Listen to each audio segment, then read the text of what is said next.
Hi, I'm Tom, the bassist from Leopard Rays. Um, as far as the creative art world goes, especially in the Northeast, I'd say it's booming.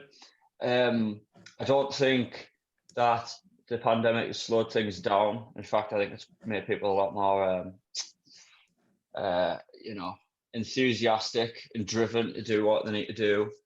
How have you been And with that? Because you've been releasing music, haven't you? Yeah, we didn't stop really. We wanted to hold off thinking that it was only going to be like a short-term thing, but we just threw caution to the wind. We got the EP out that we wanted to release in April, but we'd released that in August, and then we released another single just not long gone. And we've got a lot more in the bag.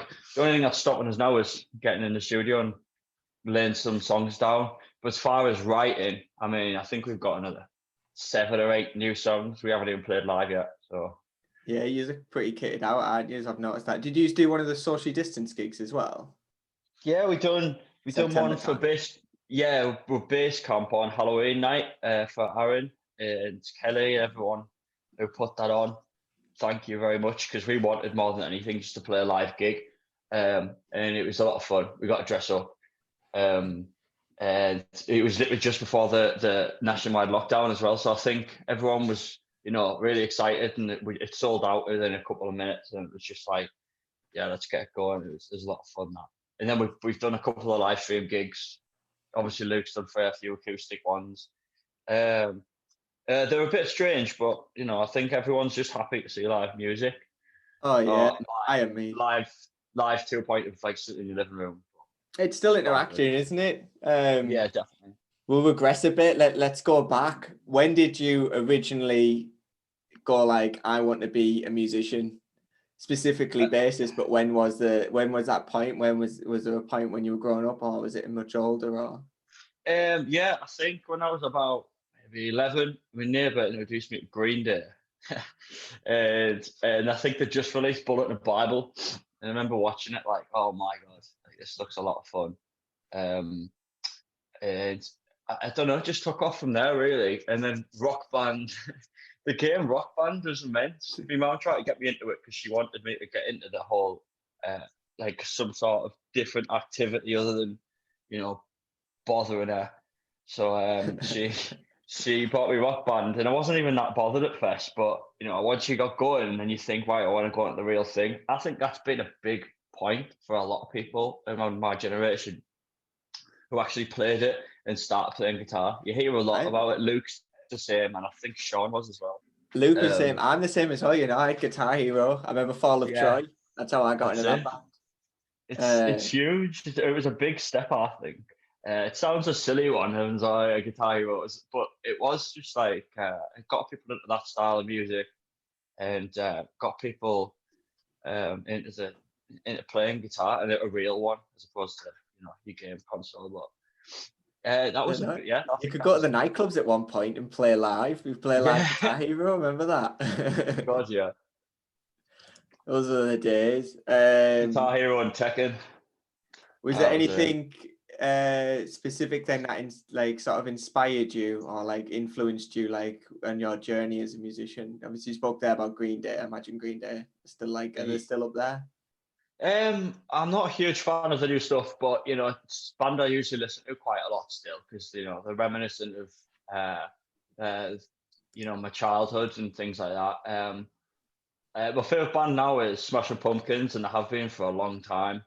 Um, I guess they're very influential to me, and I've tried to work it a lot in with Leopard Rays because I think that the first band I've been in that we can delve into that kind of style of music. And Luke obviously has recently just got into them, so a lot of stuff he's writing is really Smashing Pumpkins orientated, and there's a lot of influence from it, which is quite cool. And I'm happy that we're finally like going down a certain route of a genre because I think we've muddled it up a lot since we formed a couple of years ago. Yeah, no, that's all right. It's still developing, aren't you? Music's like a flowing thing, isn't it? It's not like a straight line. Yeah, definitely. But quite a meaty question, quite an important one. Why do you think the creative arts are important? Now you can talk about this like more personal to you, or you can talk about just like generally, like sort of like an every person thing. Yeah, creative arts, what is in like up and coming kind of thing. Let's talk about music. We're musicians, aren't we? So what is music? Why is music important? For me, it's life in a sense. I know that sounds cheesy, and you hear it quite a bit. It's I never walk anywhere without my earphones, playing something. If I'm doing something around the house, my speakers are on, and um, it's just a major part of life for me. And I think it is for a lot of people, even though they don't even think of it. And without this, new injection of artists coming in, not just from the northeast but from everywhere, it's vitally important for our music industry to keep producing. And I said before, so Simon Cowell doesn't take over the world with his X Factor shit every year. You know, you have to keep up. The mentality that people are listening, um, and again, like I said, it's a big part of people's lives, even if they don't realize it. Without it, it would be a boring world, wouldn't it? People would be watching Gogglebox all the time and shit. And Does Gogglebox have music? It must have music. It must have a theme song. You wouldn't have well, Gogglebox without music, surely. they'll watch X Factor. That's the worst thing. They wouldn't watch like Johnny Cash live at San Quentin on Sky Arts or any shit like that. It'd just be whatever's pumped out on 1, 2, 3, and 4, isn't it? But Yeah. yeah, it is absolutely like just pivotal to life. I think I'd be fucking nowhere without There's a lot of music. us like I met you through music, so like we Yeah, wouldn't have met like if it wasn't for like live gigs, live music and stuff. 100%. There's That's a a lot of like huge one. You social. you meet friends and acquaintances and business. You strike up ideas, even if it is over like 10 pints at Cuba. You're like, oh, we'll definitely do that. So it keeps the economy flowing as well. I think it keeps Is a big people's factor for happiness. tourism. Yeah, it keeps people happy. I think, in a sense, one way or another. Yeah. Whether you actually listen to it or getting involved with it, or doing something that matters. Yeah. Um, it's huge. So lockdown then. Did we I think we spoke before the interview started, but you've been quite busy, haven't you, since Leopard Race? Um, Yeah, is it like obviously you're quite predominantly a live band as well, weren't you? It's like I always had like a great live show. Um, is that been obviously you haven't been able to do it, but like future plan wise and that, have you got anything like sort of down? Is the plans with that or?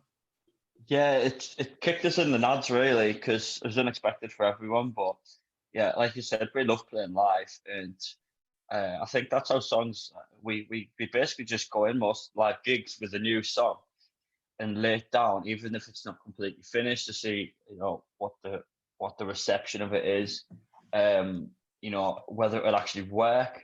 We just it's a big it's a big pushback, but we haven't let it get to us too much. We've just been a bit innovative with how we're going about the new norm is what you want to call it. Like we need practice instead of practicing a set list like we usually would. We're laying down new tracks or mastering old ones. I think we try that a lot actually because there's tracks like I'm Japan, Easy Tiger that we don't play as much anymore, but there's something about them that we're not quite happy with, so we've tried to work them into a new angle. So it's been a blessing actually, in a sense, because I think we've got tighter because we've had a lot of time to play and practice, um, as well as get almost a new set list for when it was returned. And instead of looking, oh God, I'm sick of this. I how long's it going to be? We're just thinking, oh, we can't wait to get back, and we're just going to keep pushing through everything really, as I'm sure everyone else is. It's sad to see quite a few bands dying out a little bit, and I think because of if it wasn't for the pandemic, they probably would still be around. But Some you of know, them are we doing might new need, things though. Like the literally, yeah, I spoke to someone yesterday who was the band was one of their bands had like sort of announced that they were sort of done, but then on the yeah. same video call they were like, "It's because I'm doing this new thing," and I'm like, you know, Does it like happen to be Lovers? no, it isn't. But I know about them as well. I haven't Yeah, had them yet. I was honest to God, like as if the pandemic wasn't bad enough. But I was like, oh no, man, it's just bad news. It's been a bad news, yeah. But I don't know. I think we're gonna, keep going as much as we can. Oh, luckily, we've all been not affected as badly with our jobs, so we're all still in work. We still have the financial capability, keep things going because, as you know, it is an expensive. It's not really a job, is it's more of a hobby. Yeah. Um, so yeah, we can't wait to get things going again. We've wrote a lot, especially over lockdown. We have a lot of Zoom meetings and things like that. And we just stayed in touch. We're just four pals, really. And as long as we are, it's not going to be, affecting us as badly, thankfully. But yeah, I'm just praying that there isn't many more bands that are going to have to take the plunge, really, because the music industry is like a family, especially around the northeast. And it'd be sad not to play with a few of these bands. Will Hill as well. Will Hill just split up. And we love playing with them. But hopefully, yeah, I think Reese has a couple of other things in the fire. So yeah, It's all right. is that who you were speaking to? It might be. Spoiler alert. Right, Oh man. that's our time, you know. Thanks very much for taking your time out your day, man. For Of having a course, chat. man. Of course. I'll say Thank you very bye. much. Bye.